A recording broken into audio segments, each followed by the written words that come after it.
Good evening and welcome to From the AD's View. I'm your host, Dr. Cedric Brown. Today's guest is Mr. J.T. Rogan. JT, we're going to talk about a couple topics today, right? So tell me what the NCAA new NIL proposals, what are your thoughts about that? I'm enthused that they're trying to make progress and take steps in the right direction. I think they're off base, but they're trying, so that's commendable. And I think there's a lot of work still to be done. They got to include more people in the conversation, but it's good that it's trying to have reformation and hopefully some clarity going forward. Sure. And JT, you played college football. So tell me what you believe the new landscape of college recruiting in all athletics, specifically football, what's that like? People call it the Wild Wild West, transfer portal, and maybe the neglecting of the high school recruit. But there are a lot of factors affecting that, including the COVID year, international recruiting, and a lack of guidelines around the best timing and execution for transfer portal conversation. So it's going to continue to change, and it's as evolving a landscape as ever in collegiate athletics. And our last topic, JT, is there's some big changes in football this past week. The Tide and the Patriots. What are your thoughts? You know, it's changing of the guard, right? You've got Gen Z, millennial recruits. The game has seen some great coaches come and go. The game's just getting younger, from Bill Belichick to Jared Mayo, and then from Nick Saban to Kalen DeBoer. It's just time marches on. Father Time is undefeated. It is. These topics and more on From the AD's View. Let's get it.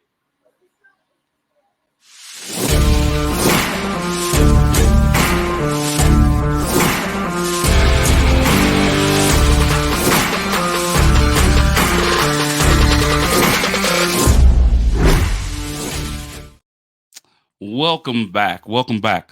Before we bring back our special guest, I'd like to give honor to God, who's the head of my life, because without him, none of the things that I do would be possible. He's first and foremost, and I'm so appreciative of the things that he's done in my life. Now, let's get back to our guest, Mr. J.T. Rogan. JT, a close friend, someone that I've gotten to know and grow with and be around. JT, you started a professional career, I would say, as the former director of communications and operations for the head coach of Michigan, Big Blue. We'll get into that in a minute. You're a former crowdfunding professional.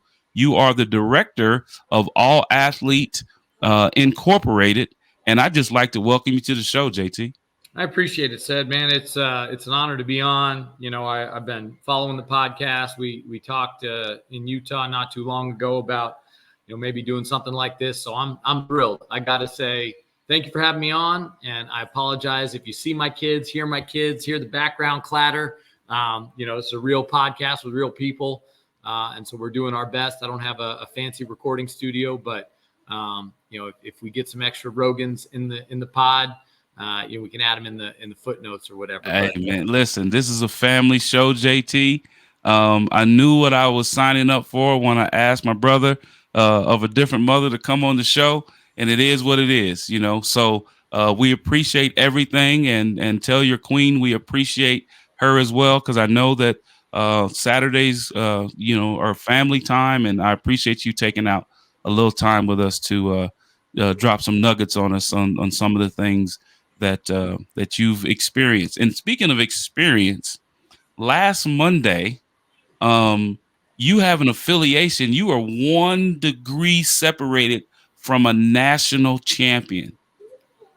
What? Tell me what's that about? I mean, you and Coach Harbaugh. Tell me what that is about. And I think we have some photos of you and at your time in Michigan, and just go ahead and talk, and our producers will pull that up when we get it. But what's that like?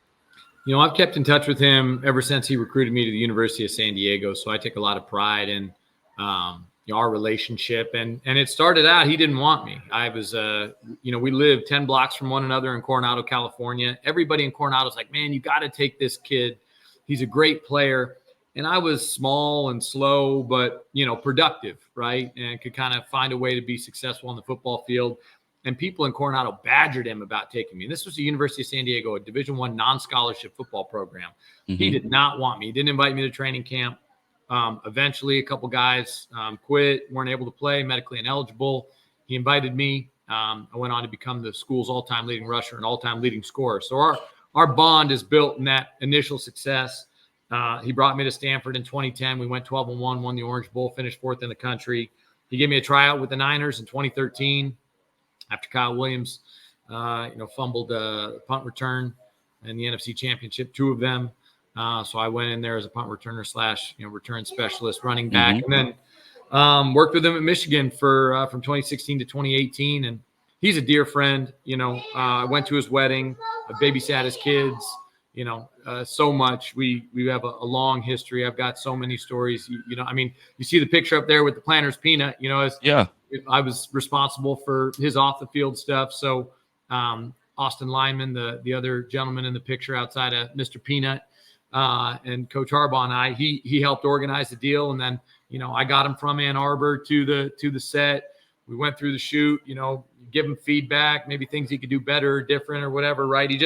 He's a professional and he wants feedback on speeches and anytime he does anything. So, that was pretty cool. But the time at Michigan, that's what, these pictures are from. We gave Alan Trammell, Hall of Fame Detroit Tiger, jersey there. We got Don Brown, the former defensive coordinator, current head football coach at University of Massachusetts, in the bottom left on our team trip to Paris, which was incredible. And then we brought into our team from Team Impact, Larry Prout Jr. in the bottom right picture.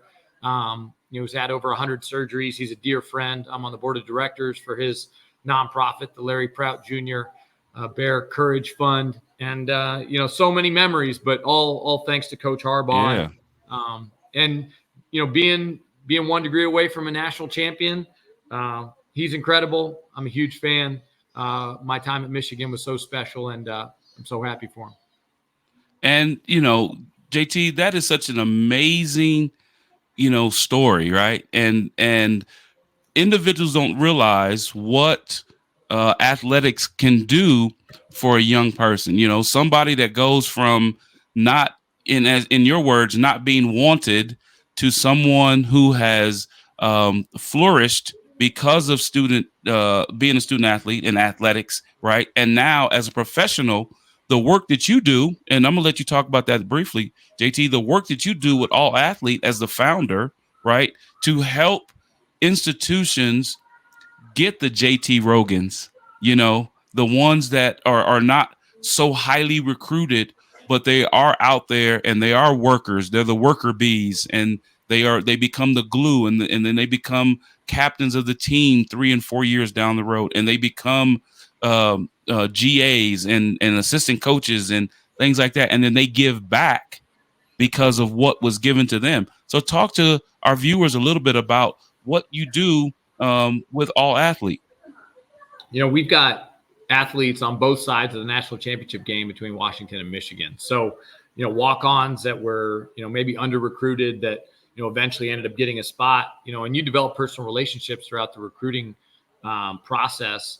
But it's really special to see players in all sports able to achieve better recruiting outcomes because, they provide more information about themselves and more information that the coaches actually want and need. And so, the way that we started All Athlete, we talked to 70 coaches from 25 sports, national championship coaches, Hall of Fame coaches, about what they wanted, needed, and looked for in the recruiting process. We made that as easy as possible for athletes to be able to showcase. So as you think about where the majority of recruiting takes place, it's on, websites, social media channels. But, to my knowledge, there's nothing like All Athlete that has AI measuring, AI testing. Like, you can just stand in your living room, test your vertical jump. You can test your wingspan, your hand size, your 40-yard dash, all that stuff can be easily captured. And then you can tag your highlights with, clips from whatever sport you play. There's just so much information that you can put in there. And then the filtering tools and resources that we provide to allow coaches to be able to look for a shooting guard who's 6 feet or taller within 100 miles of Los Angeles, who's a 2024 with a 3.5 GPA or higher, and then to actually return results is pretty special, pretty unique, something we're proud that we built, and we continue to improve it all the time. So it's just it's a labor of love. But just like all athlete, like as an athlete, you don't know, a student athlete in college, you don't know what your investment that day, that week, that month, that year is going to turn into. So do it anyway. Do the hard work. Right. Invest in your personal success, and you'll be surprised at what you achieve when you look back. A year, 5, 10 years later, you'll be really proud of what you accomplished and the hard work that you put in. That is awesome, JT. And to my viewers that are watching, you really need to pay attention to what JT is saying about that, because a lot of you parents out there, a lot of you student athletes out there that don't have that opportunity to get recruited by the big FBS schools or the FCS schools, you'll have an opportunity through All Athlete to be recognized and to be seen and have that opportunity to participate in the sport that you so love. But JT, let's switch channels here real quick. We have a couple topics to talk about. The NCAA just came out with a new proposal, right? Kind of two-tiered. One is that they're asking student athletes that have NIL deals over $600 to register those with the institution, right? And then some things that go along with that. And then the other big takeaway that we received this week was that the now the institution is going to be allowed to sit in the room with the student athlete when the NIL deal is discussed and things like that. Tell me what in your experiences, how do you think that this NIL, how they're trying to shape it for the student athletes? What are your thoughts about that, JT? I've talked to over 50 athletic departments about NIL. I've talked to ADs, compliance officers, sport administrators, senior women's administrators, people who've gone from the AD or from the athletic department to the collective or to helping raise the funds for the athletes. And I think it revolves around trying to support the process and the governance. And, it's expensive to have people reviewing contracts and people doing financial literacy inside of the athletic department and really trying to help the athletes. But that's what they need, right? They need guidance, direction, and an understanding of, just what they're doing and what they're getting themselves into. And so many athletes are unintentionally or inadvertently selling themselves too cheaply, right? They see a deal, they figure it's a quick 25 or $50, but they don't recognize that they're watering down their brand. They're watering down the school's brand, and they're, potentially setting themselves up for failure just because they don't know what they're getting into, right? They're not contract specialists. They're not going to, source a lawyer, but you figure for $1,000, sure, I'll, promote this local restaurant. Next thing you know, that restaurant has your, image on a billboard or being used infinitum in social ads. And that's not really what you intended for. So I think it's well-intentioned by the NCAA. And I'm glad that we're starting to make progress on maybe the protection of athlete rights, because it's necessary and it's a good step forward in the NIL evolution. We're only barely 2.5 years into it. Right. And, as an administrator myself, as I look at it, and obviously I'm looking at it as from the perspective to help and protect our student athletes. The one thing that I really want to make sure that we do at my institution is that NIL is accessible to not only our male football players, right, and our male basketball players, but I want to make sure that it's accessible and equitable for all of our student athletes, and that's including our women student athletes, because everybody, all of the female athletes can't be Caitlin Clarks, and they can't be Angel Reese's and things like that, and we have one here in our state, and Alyssa Peely. They can't all be those, but they still have a name, image, and likeness that they have to be able to monetize. And, so those thoughts that you're talking about, JT, are very poignant and relevant to this conversation, right? But what I want to do, JT, stay with me, right? Because we have some other exciting topics to talk about as soon as I come back from this break. Okay. You're watching From the AD's View. I'm your host, Dr. Cedric Brown. We'll be right back after this break. Water. It's everywhere. We drink it, we bathe with it, we cook with it. Coffee's made with water. Toilets won't flush without it.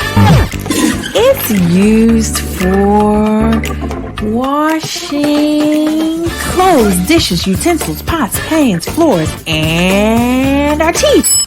Plants and crops need water, animals drink it, and fish need it too.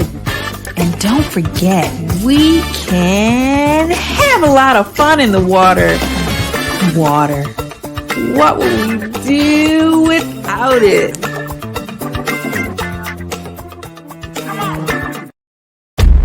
From the creative team that brought you The Browning Project and Dead by Morning comes a new thriller that will change the way you look at white-collar crime forever. Falling from the Sky.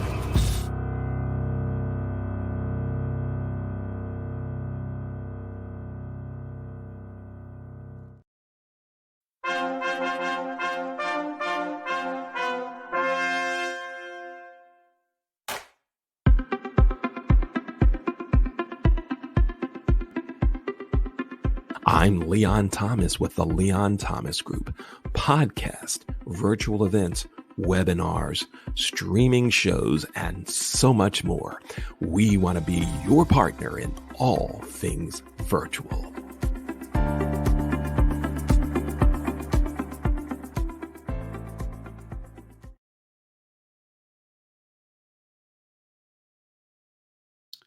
Welcome back. You're watching From the AD's View. I'm your host, Dr. Cedric Brown.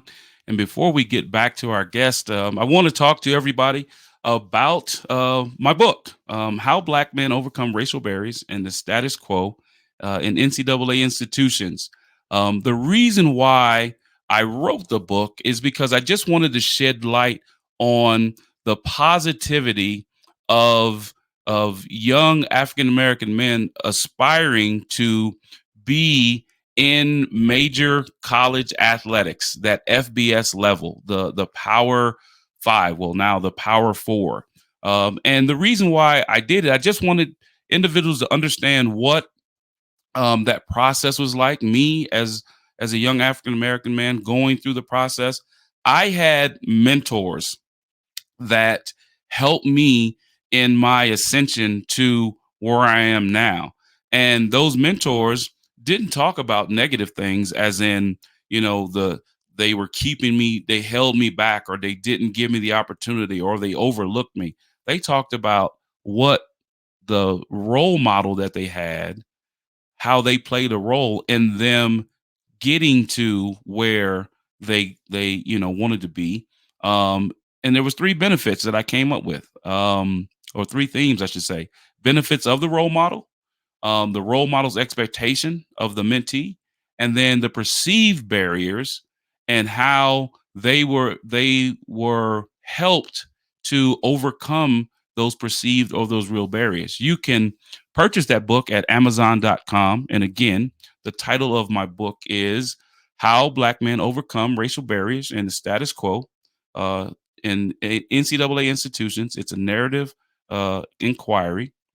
You can find that if you look on my my website, cedricmbrown.org, you can find past episodes of my podcast. If you'd like to learn more about the professional services that I provide there, go on cedricmbrown.org, and you can email me there. If you'd like to be a guest on the podcast, email me and go to cmbrown.org. You can email me from there, and then I will get in contact with you.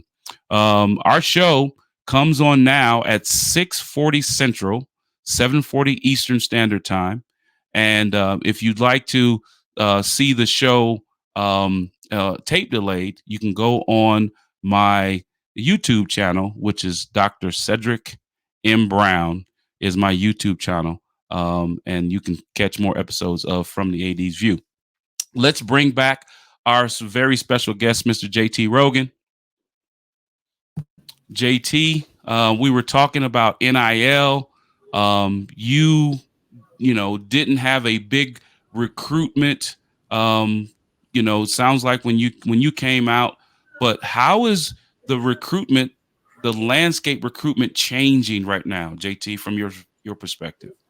I mean, when I came out, the coaches held all the power and all the cards, right? You were lucky to play for them, and that's the way that society was. And now it's turned into a kind of a destination addiction culture where the athletes feel like you're lucky to have them overwhelmingly, at least at a lot of the elite D1 levels. It feels like some of the couth and the manners have dissipated, but that's not me being an old fuddy-duddy or anything like that. I think that's just the reality of it. And so it's just, you've had to pander to the kids. There's been an arms race in facilities and uniforms. Now it's NIL. How much, NIL, money can you get an athlete in order to bring them onto your campus? And so, it continues to evolve. And I'm thankful for the transfer portal. That's maybe an uncommon, perception or opinion. Yeah. But the ability for you to start out at a non-scholarship program and ascend to the highest level possible. Like we had somebody at University of San Diego, Dalton Kincaid, was a tight end, was a freshman All-American, ended up transferring to Utah. Alabama wanted him desperately. He decided to stay at Utah. But, I mean, the ability to go from a non-scholarship school all the way to the top previously was super hard, almost inaccessible. You'd have to be a grad transfer. Yep. Now the barriers are much lower. And then the ability to profit off of your name, image, and likeness used to be extremely difficult, and now much easier and more accessible. But still, a lot of framework and guidance and support needs to be put in place for both the NIL and the transfer portal conversations. Right, because we've come, really not. I don't even know if we've come full circle, but in the early '90s, the O'Bannon brothers, right? UCLA basketball thought that, hey, the NCAA and UCLA and everybody affiliated with intercollegiate athletics are making millions and billions of dollars, and I just want a little something for myself, right? So the O'Bannon brothers go to court and they lose, right? And now you come in the middle 2000s, and now we have student athletes that are getting what they rightfully deserved 30, 35 years ago, right? Because I just, I understand from a business standpoint what the NCAA tries to do and how they put on great championships and they give great opportunities. But it is so important that we as institutions, coaches, the governing body, that we protect and take into consideration all of these student athletes. Yeah, I mean, completely understood that way. I think if you look back at the history of labor, right, not to make it, equal necessarily, but I mean, there were revolts and riots and deaths over shortening the workday. The Industrial Revolution happened in the late Absolutely. 1700s, and it was hard work to get to 40 hours a week, right? There were people making all sorts of money off of the work and labor of others. And so now you're starting to see that, late, but you're starting to see that with NIL for the collegiate athletes now. Right. Now, the last topic that we're going to talk about, JT, is there's some changes in college football. There's some changes in professional football. The Tide, Nick Saban says that he's retiring. And then Coach Caleb DeBoer is in as the Alabama head coach. Bill Belichick is out as the head coach at the Patriots, and Coach Mayo is in. What are your thoughts? Yeah, it's it happens, right? Everybody hirings and firings and retirings. It's part of the game. Oh my! Yeah. Yeah, Lions and tigers or bears, you know? that's right. That's right. Well, it's part of the game, right? But you certainly don't like to see, iconic people leave because they mean so much to the game and the development, the evolution of it, right? And it's another opportunity for a young up and coming coach, somebody who's paid their dues, to be able to prove that they might be able to do it or not, right? But it's Sure. that's why you do the work, and it comes back to being an athlete, right? You, as a student athlete, you make the sacrifices, you do the hard work, you commit to being part of a team and putting your needs aside for the best interest of the group and the team, certainly in team sports, and so now you get coaches with the ability to uplift those who lifted them up and to get an opportunity to be in the big chair. And you start to find out maybe how challenging that can be and the difficulties that befall head coaches. But, I'm excited for it. I wish that, maybe, Coach Belichick could have gone out on different terms, especially after having won so many Super Bowl championships with the Patriots. Sure. But, as far as Saban goes, it's a life well lived and a career well coached. So I imagine he'll be like Coach Krzyzewski, where he'll still be around the program and involved. It's hard to invest so much into the lives of your coaches and athletes to just step away and quit cold turkey. But the programs, the organizations, specifically Alabama and the New England Patriots, are certainly better off than when those coaches joined them. So I commend them on their great work. And so as a fan, right? Because and I'm not a journalist, so I don't have any breaking news or anything like that. But as a fan, JT, and as a family member, what would you like Coach Harbaugh to do? Like, as a fan, what would you like his next move, if he would, to be? Would you like to see him go back to the NFL? Because I thought that he did a tremendous job while he was there, or is he better off in college football because he has brought Big Blue back to where it was in Bo Schembechler days, right? As a fan, and I'm not asking you for any inside information or anything like that, but just as a fan, what would you like to see Coach Harbaugh do? It's hard. I can't even be a fan, right? I got a personal relationship with him. There are two major things that, need to be understood. First of all, he played in the NFL for a long time. It's competing at the highest level. He loves competition. He wants to coach in the NFL again. When that happens, I don't know. Could it be this year? Absolutely. It perhaps even could have been last year, right? But it didn't come to fruition. But he lives next door to his parents right now. His parents are in their 80s. They're healthy. And I saw him a couple months ago. They're doing great. His kids go to the schools that he grew up going to in Ann Arbor. Mm-hmm. He's got a really good setup, as good a setup as any coach could possibly have in the country. He doesn't want or need money. He doesn't spend money on hardly anything. He eats at the school. He's outfitted by the school. He just doesn't want for anything. He just loves coaching and loves competition. So, the pull of the NFL and then the pull of the comfortable and fantastic personal settings is challenging. But I want him back in the NFL. I want to see him win a Super Bowl.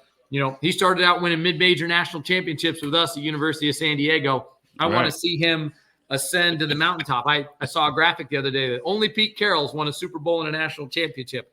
I said, for now, only for now, right? And he wants a legacy too, right? So you want to be known as arguably the best coach in the history of the sport of football. Go out and win a natty and go out and win a Super Bowl, and you'll certainly have a seat at that table.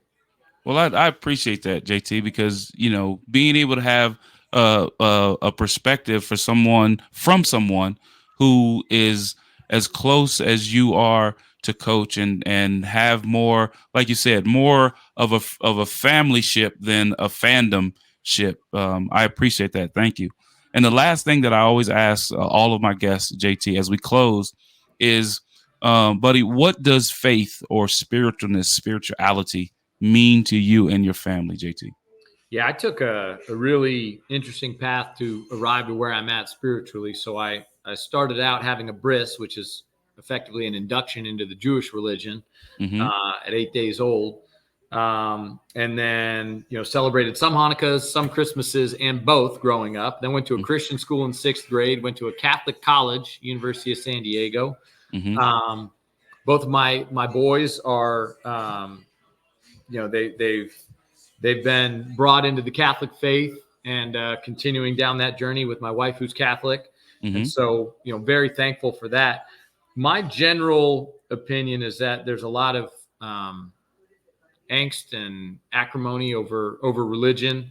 The wars in the Middle East and globally, the conflict that exists that way, that I believe that there is a higher power. I don't know what that looks like. I'm not prepared to deny anyone's religion or their truth.